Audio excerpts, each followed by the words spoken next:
Hello mga katemas, magandang umaga. Araw ngayon mga katemas ng Martes o Tuesday morning. Time check natin mga katemas, alas 5:37 na po ng umaga. Mga katemas Ayan mga katemas nagagawas nag-ata itong nukos mga katemas. Tingnan natin kung ilang piraso kayo ito. Ayan mga katemas nukos yun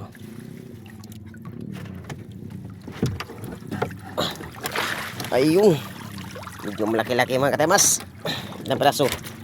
3, 6. 6 na piraso mga katemas, 6.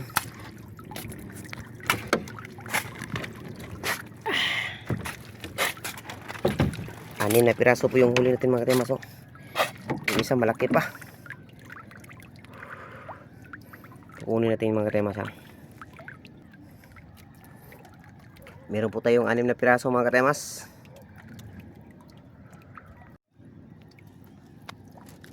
Kukunin natin mga katemas yung ating huling nukos sa isang bubo na 6 piraso. At doon mo lang mga katemas, meron po tayong huli doon 3. At dito naka-6 na piraso po tayo mga katemas. Ito mga katemas malaki 1 kilo. 1 kilo yan mga katemas 1 kilo. Yoy, 1 kilo yan. 1 kilo. At meron pa po doon tayong ilan pa rin? 2. Ayun, bumalik pa. Balik sa loob. Ayun, lumabas. Ayan, 2.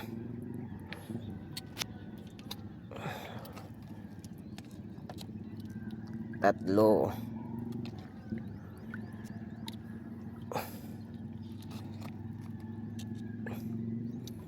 4. Ayan mga katemas. Ito wala nang ulo mga katemas. Ulam na yan. Yan pang ulam lang talaga yan mga katemas ng mangingisda. Yang walang ulo. Ito yung pang 6. Yan, bumalik na naman. Ayaw na namang lumabas. Ay nako ni mo. Ito mga katemas Ito yung pang 6 na nukos. Ito mga katemas nilagyan natin ng paminta. Yan, 6 na piraso. At doon mga katemas meron po tayong 3 ay piti na.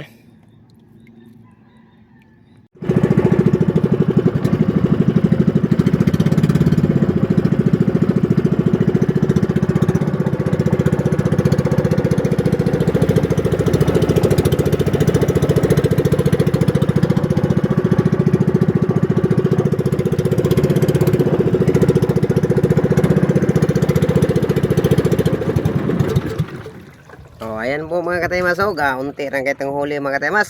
Kaunti lang. Nasa 3 kilo lang. 3 kilo. Ayun po yung baybayin namin mga katemas Ayan po yung beach resort mga katemas na malaki dito sa amin, Asian Bloom. At yan po mga katemas, private po yan, beach resort din po yan. Anong araw mga katemas, kahit doon ka galing patungo dyan, pwede mo lang lakarin yung baybayin na yan mga katemas. Sa ngayon mga katemas, hindi ka na makakalakad dyan kasi meron ng mga dike, meron ng mga beach, mga private na. Hindi ka na makakalakad yan mga katemas. Parang ninakaw na yung baybayin. Pati dagat mga katemas, nilagyan na ng diki or dike.